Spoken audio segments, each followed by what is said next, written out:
Hey everybody, Chris Eggleston here with GravityRanger.com, and today I wanted to go over an invoicing system that we built with Gravity Forms and Gravity Wiz add-ons. So essentially, the purpose behind this was for another one of my companies. We do invoicing for a few clients, and one of the biggest frustrations was, whether we went through Stripe directly for invoicing or we used a third-party software to handle our invoicing, it all had fees associated with it. So I hated that I had to pay additional fees just to send an invoice.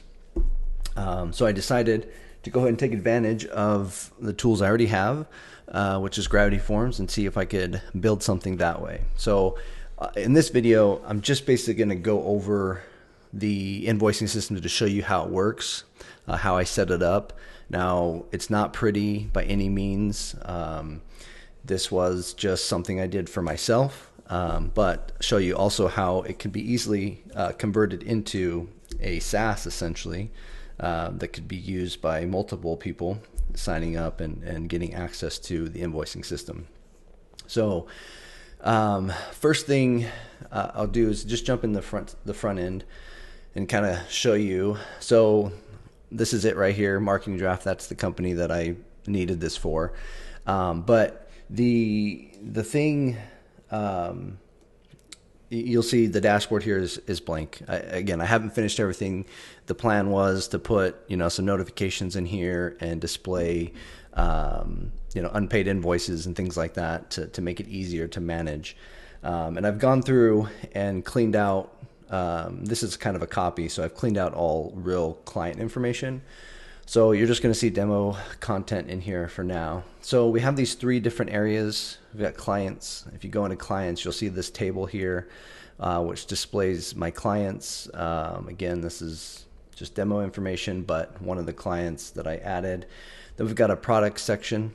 If you go in here, you'll see all the products that we offer. You can view these, and it just shows you basically the entry. Again, I didn't make this look pretty on the admin side or on the billing manager side. It does look a bit more pretty when you look at it from the customer side, so we will look at that.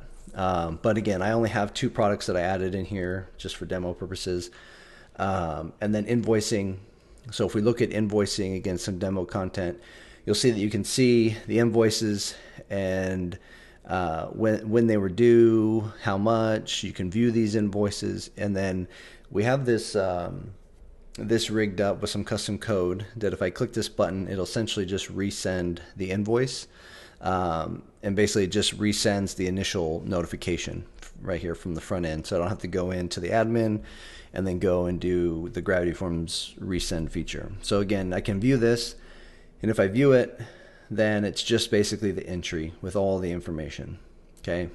Now these tables are being generated by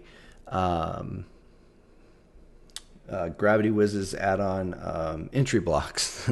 Forgot what it's called there for a minute. So using entry blocks. Now, if I wanted to add another client or another product or another invoice, I've got this button up here for each page: new product, new invoice, new client. So I just click on this, and then it displays my form. The only thing I'm doing is showing and hiding blocks on the page, essentially.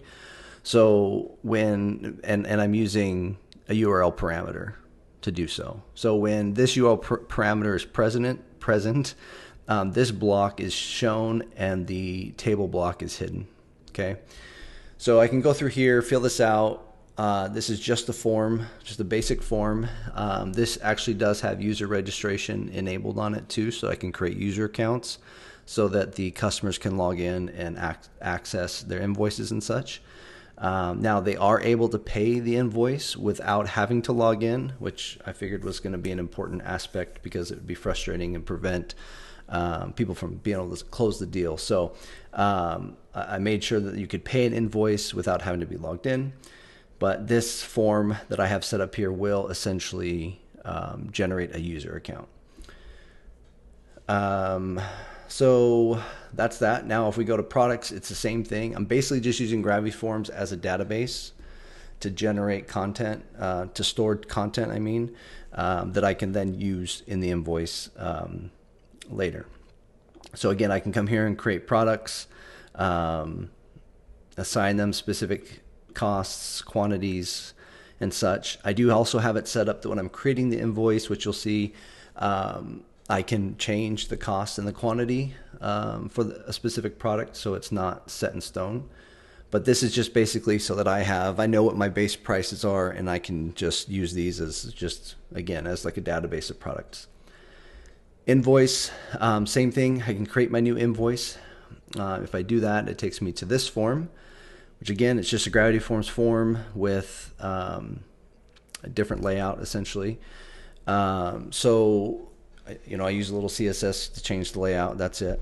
Nothing fancy there. Now I can come in here and see my clients, and I can select a client. When I select the client, it's going to then populate this. There's an HTML field here essentially. So it populates the HTML field with that client information. And then I can go through and just fill this out like any form. Okay. Invoice number. This is a read-only field. The purpose of this field is there's a script that runs that auto-generates an invoice number. And that invoice number is generated off of the settings that you can configure within your profile. So I'll show you that as well. But right now, again, it's read-only, and this number is auto-generated. Basically, the script runs pre-submission, and then it generates the invoice, and then it adds the invoice number to that field, so it's saved with the entry. You can enter a discount amount here, and then you come down here and you select your products. And then here's where I mentioned you can change. So these fields are not read-only, so you can come in here and say maybe we're only doing a $2,000 project. We can add a new item, and we're also going to do marketing management. Okay, but we're going to do 2 of these. Okay, and you'll see that you have a dynamic update here. Okay, so how am I pulling this information in? This is using, this is populating these client drop downs, and the product drop downs are all being populated by, again, Gravity Wiz's Populate Anything plugin.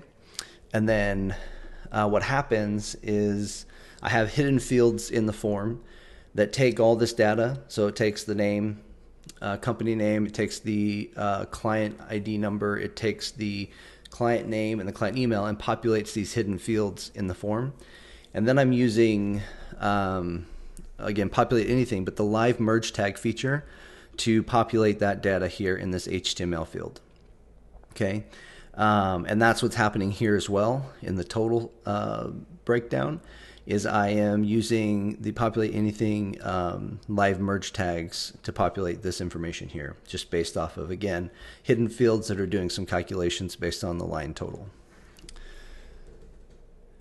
All right, so this is just a notes field. I can put anything here. Essentially what I do is I put the product or project details here.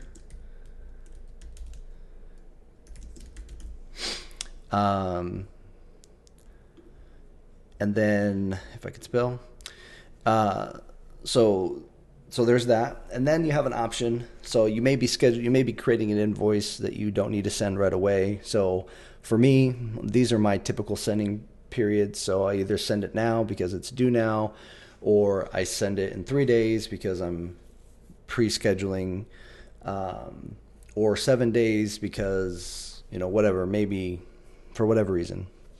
But these are typically the time periods that I use, and that can all be changed. And then you have an option to send on date, and then you can enter whatever date you want to actually send this on. So maybe I don't want to send it till the 30th because it's due the 1st or something like that.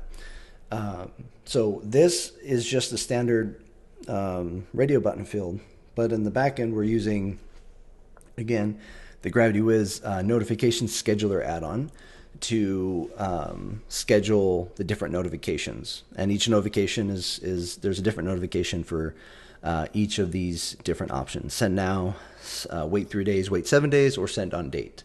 And I'll show you that as well. So now I can go ahead and generate this invoice.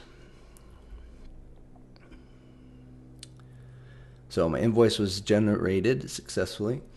So now I can go ahead. I thought I had a reload in here, but I don't. So I can reload this page, and then we'll see right here. I have this invoice has been created. Okay. So we can look now and see the other thing that happens when the invoice is, or when the form is submitted. I'm using Gravity PDF to generate a custom PDF invoice as well. So let me see if I can show you what that looks like. So you'll see here, we're seeing, oh, sorry. I'll show you this in a minute, but this is showing Gravity Ranger because I have my user set up with different information for demo purposes. But anyway, you'll see that this is the email, the custom HTML email that gets sent out this one was sent to the billing manager. So this was a copy of the invoice I just created. And then it also attaches the PDF. So this is the custom PDF file that's created as well. Now it has a Pay Now link here. And this is the same thing the client receives as well. You'll see that it pulls in it's pulling in the Gravity Ranger logo. Again, I'll show you why that's happening. It's just because I have my user profile set up for this user. But yeah, they get this invoice, has all the information that we entered, and they can just pay. There's no pay button on the email because this is the admins. But if we pop over to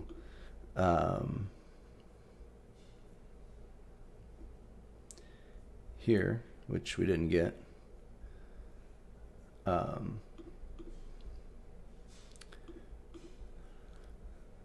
interesting. So I'm not sure. Oh, nope. Where's my thing? Okay, so let's go see what email am I using for this client. help1@chrisegg.com. So I should have got that. But anyway, I didn't get it. So the only difference is, I'll have to see why. I don't know why.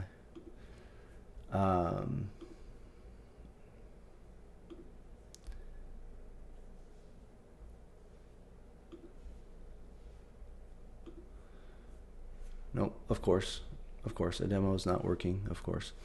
Anyway, so I'm not sure why that didn't come through, but regardless, make sure it's not over here. No, that's okay. So anyway, the only difference here is when the customer receives this or the client receives this, they have a button that they can push to pay the invoice from here. And again, they can use the Pay Now link here. Now, what happens? What we're using for the Pay Now link in order to tie it all together is, again, Gravity Wiz's Easy Pass-Through. I think that's what it's called. No. Easy Pass-Through? Is that what it is? Add-on. I'll check in a minute. Actually, let's just go check now. So let's go jump into plugins real quick.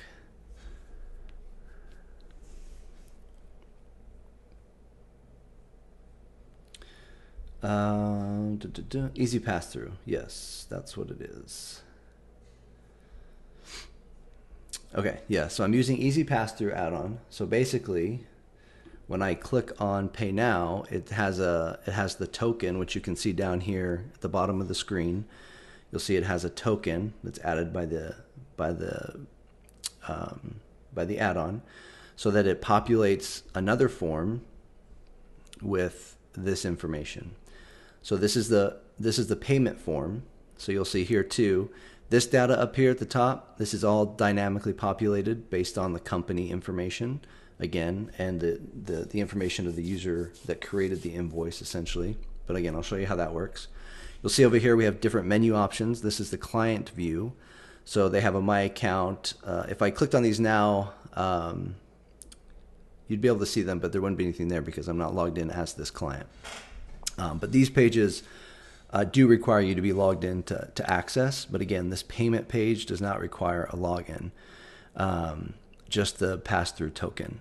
So basically, here's all the information. Here's that invoice number that was auto-generated. Here's the invoice date, the due date, the bill to information. These are just all fields being populated dynamically. This is an HTML field again, but being populated dynamically with all the data. This is all being, these are fields, it's just fields. So this is just a form. You just can't tell because I removed the styling, removed all the borders around the inputs. Everything's read only, so they can't modify anything. But it's just a Gravity Forms form.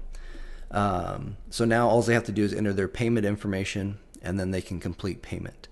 This information here, the company information, is also dynamically populated, which is why you see not available right here. This should show a phone number, and this would show a phone number here as well next to text. But I apparently don't have a phone number entered in order to populate that. So now let's take a look at something else here. Let's go ahead and first thing I'm going to do is I'm going to log out as the admin, and I'm going to log in as Bob, the client.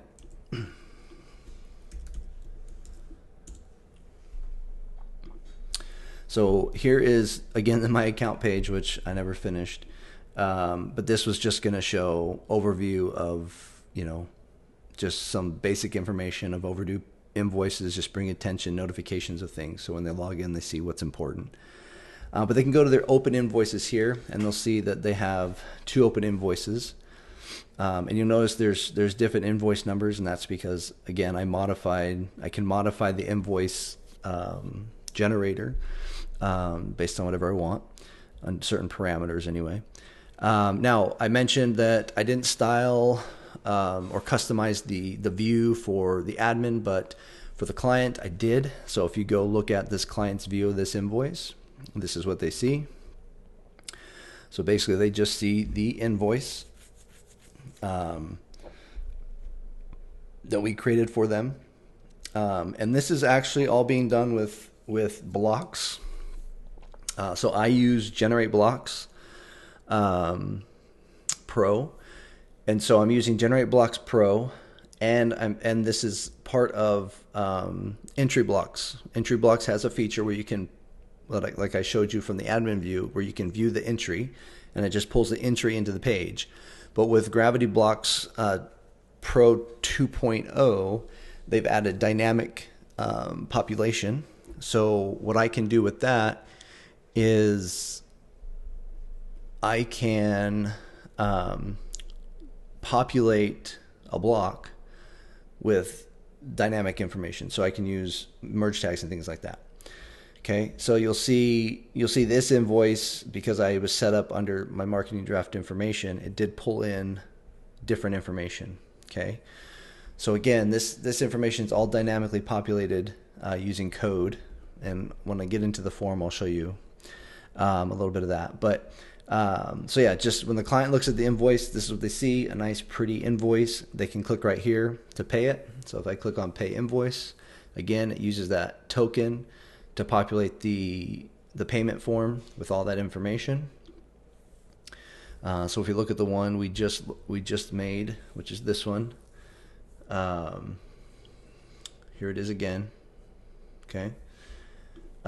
So again, here's another pay button just to make it easier. Just takes them to that pay form with using the token to populate the information. Paid invoices. So if they had a paid invoice, which I can't demonstrate because I don't think I'm in test mode. I shouldn't be in test mode. I'll have to check that in a minute. We'll have to log back in as admin.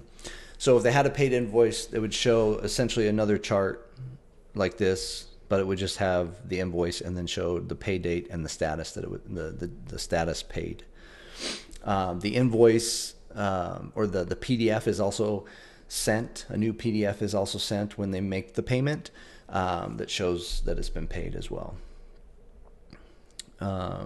Okay, so let's log out as Jim, and then we'll log back in here. So let's go ahead and jump in the back, and I'll show you a little bit of the other stuff that I was talking about. So and one of the things I was going to do too is create a settings page for the admin. but again, it was just me currently.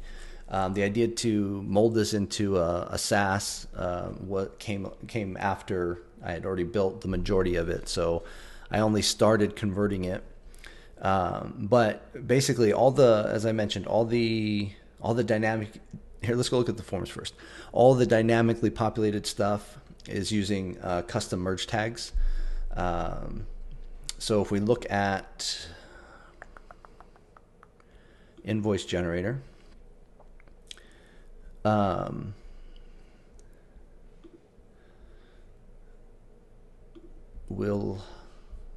invoice generator.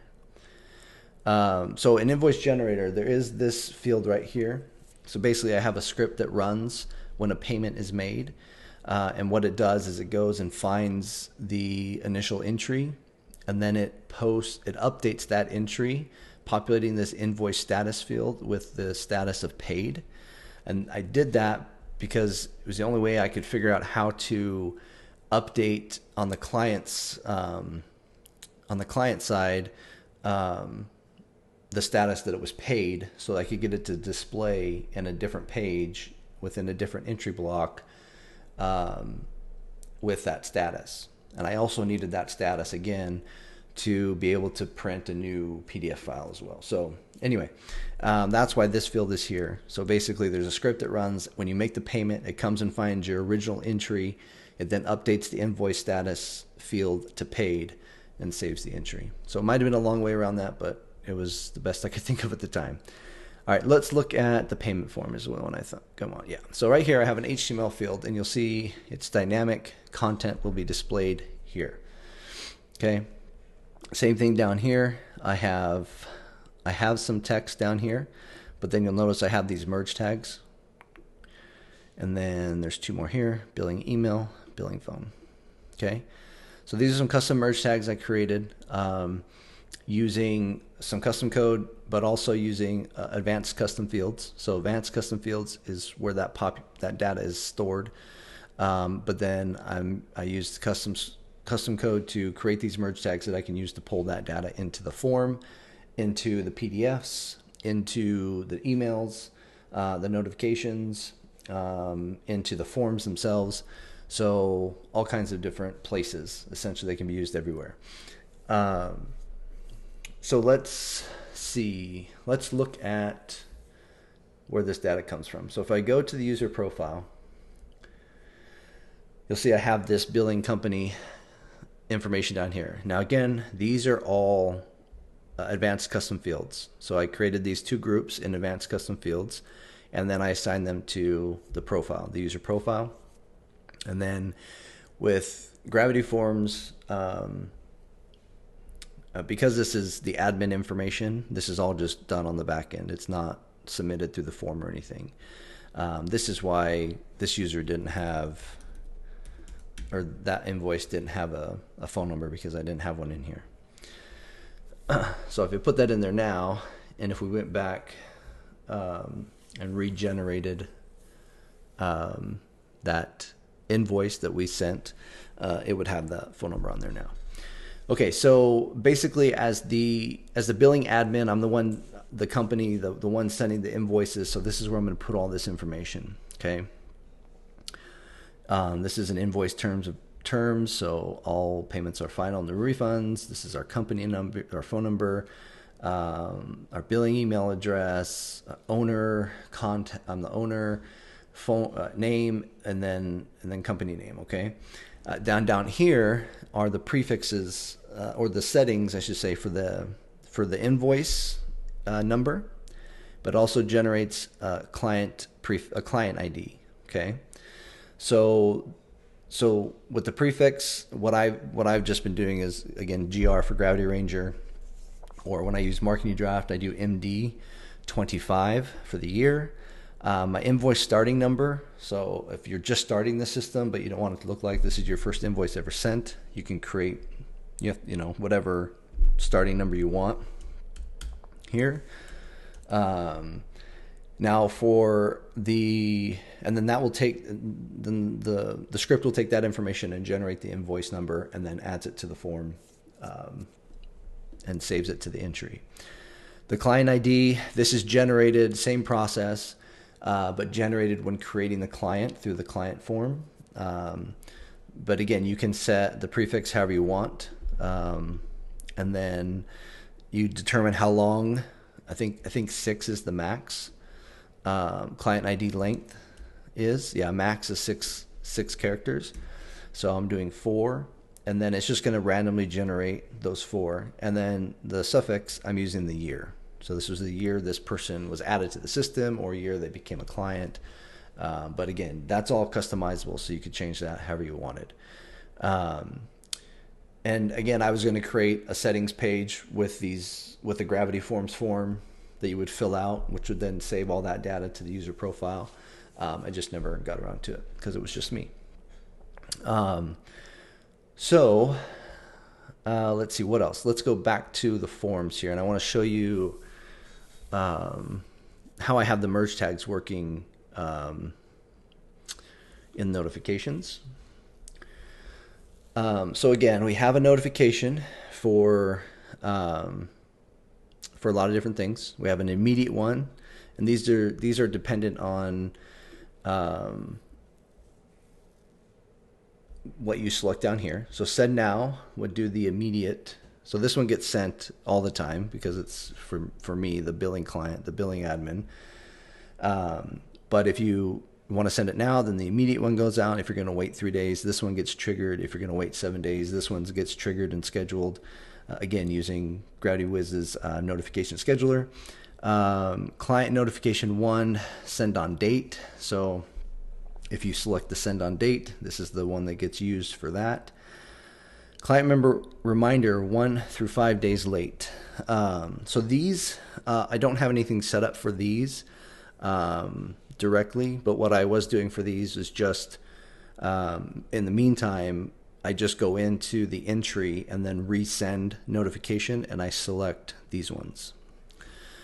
But I was planning on working this in to be sent automatically. Actually, these ones actually might be sent automatically using, So those 2 are sent automatically using, again, the notification scheduler. So it knows after the due date, so it takes the due date of the entry, and 5 days after, it sends this, okay? Now the thing is, I don't have anything in here that would prevent this from sending, I don't think, if they paid. So I'd have to figure out a way. Oh, I guess I could do conditional logic and use the invoice status. So we could just do send this if invoice status is blank, because the only time there's going to be a status there is if it's paid, and then it would be listed as paid. So there we go. Quick fix. All right. So, and then we would do the same thing on 7 days late.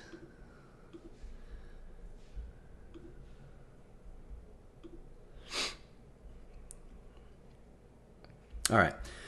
So this is the one I was using manually to send past due. Okay.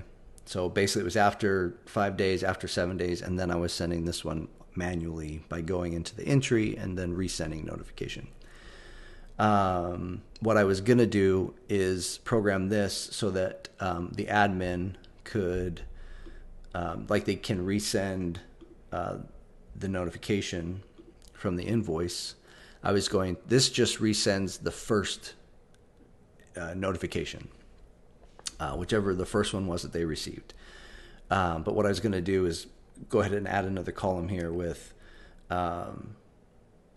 past due notice to send the past due notice notification. Okay, just never got to that. So let's go ahead and look at the again. One of the things I changed was making this programmable so that I could use it for multiple companies. And I did that with merge tags. So if we look at the notification, you'll see the from name is the billing company merge tag. So again, that pulls that data from the advanced custom fields within the user profile. So basically the code says, okay, who created this form or who created this invoice?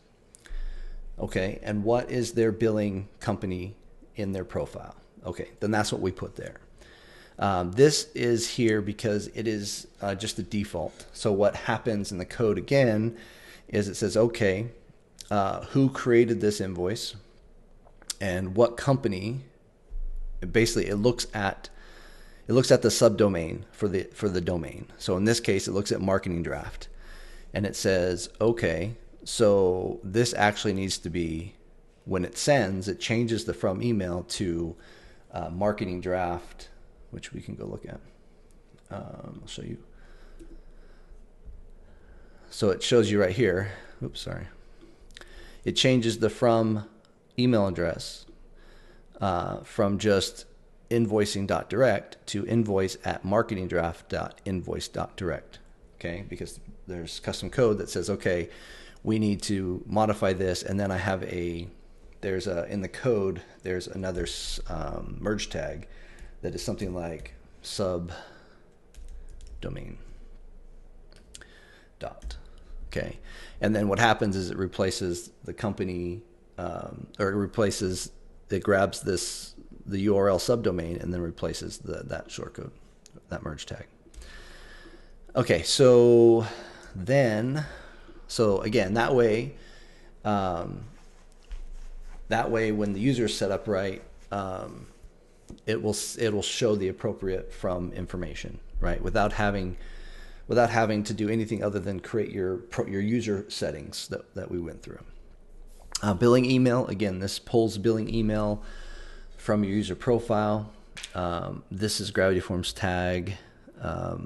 This is the custom tag, pulling company information. Again, Gravity Forms tag. And then I have this custom HTML email, which uses all the merge tags. Oh, here it is right here, by the way. That's what it looks like. So this is for the pay button. But essentially it's the merge tag is subdomain. So the code goes and finds out, okay, what site is this invoice being sent from? And then it grabs the subdomain and then it replaces it here. And then again, all the information is dynamically populated that needs to be changed. Okay. Now, so that's that for that. And the client notification is the same. All gets processed the same way. It's a little different email, but again, everything's dynamically populated. Same thing applies to the PDFs that are generated. I created 2 custom PDF templates. One is an unpaid invoice, the other is a paid invoice, and this goes out. Also, everything in here is also dynamically populated, whether it's from a Gravity Forms field merge tag or from one of the custom merge tags that we set up with the user information, the billing company information. Okay. So, one other thing to cover. We noticed when we looked at this invoice that we get the logo here.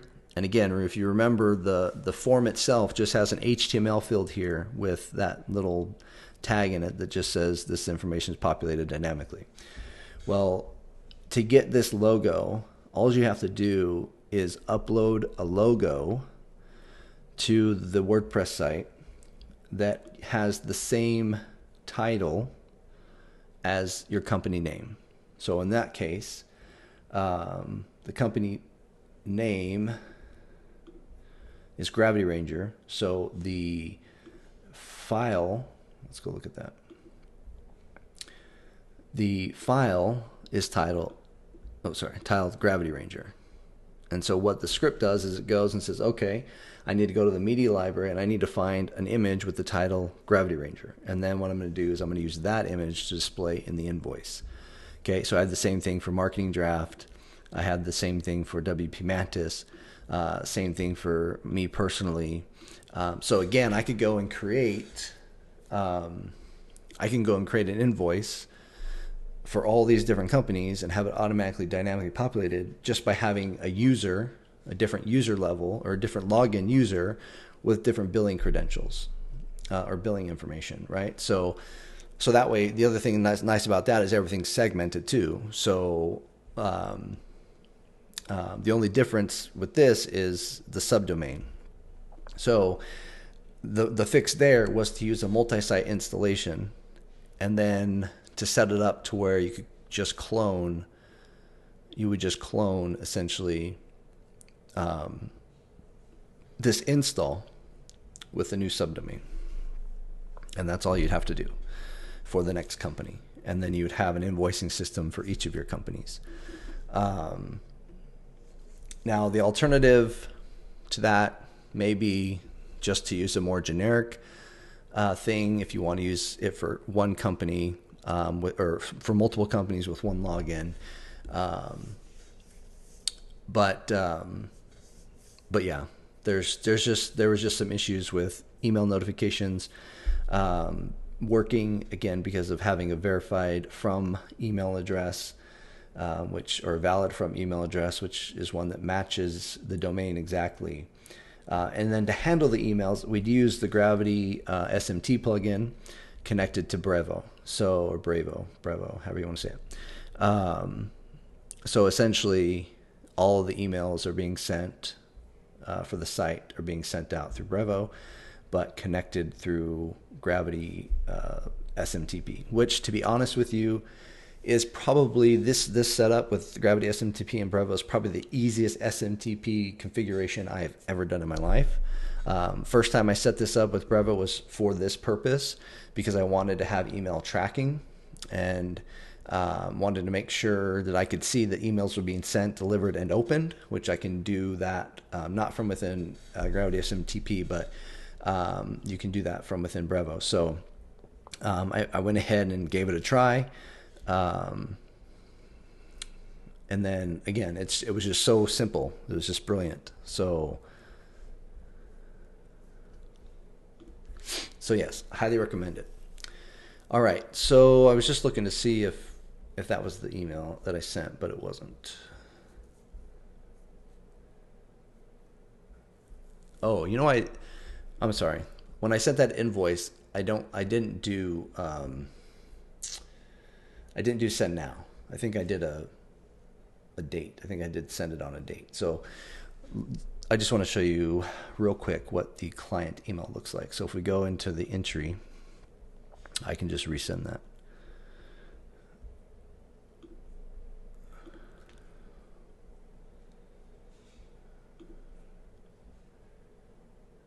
And now I should get that one. There it is right there. So now this is the email the client would receive. So a little different, but all the information's here. They can pay here. Here's their PDF, exactly the same. They can pay from here. So actually just, it took me a while to build this out, but once I got through it, it just was such a simple solution that I figured it was absolutely worth using. So anyway, that is my Invoice Direct system built with Gravity Forms and Gravity Wiz primarily, Gravity Perks add-ons. Again, I use Generate Blocks, Advanced Custom Fields, Gravity PDF, and I'm pretty sure that's the bulk of it. Yeah, there is some custom code in there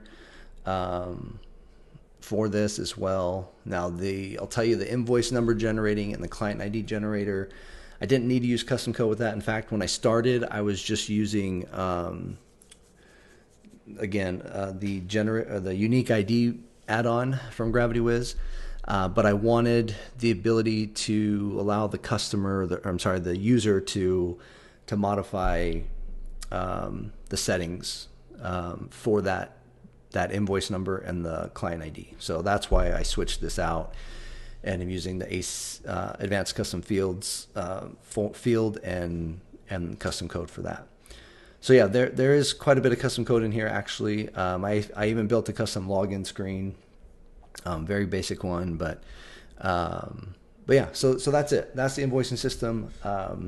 If you guys are at all interested in this and seeing more about it, maybe even getting a copy of it for yourself, I'm happy to give you that information, to share it with you, get you more specs on it. But again, feel free to use the comments wherever you're watching this, whether it's at gravityranger.com or on YouTube. Let me know what you think. If you have any questions about it, or again, are interested in it, let me know, and we'll see what we can do to hook you up. All right. Thanks for tuning in, and we'll see you in the next video.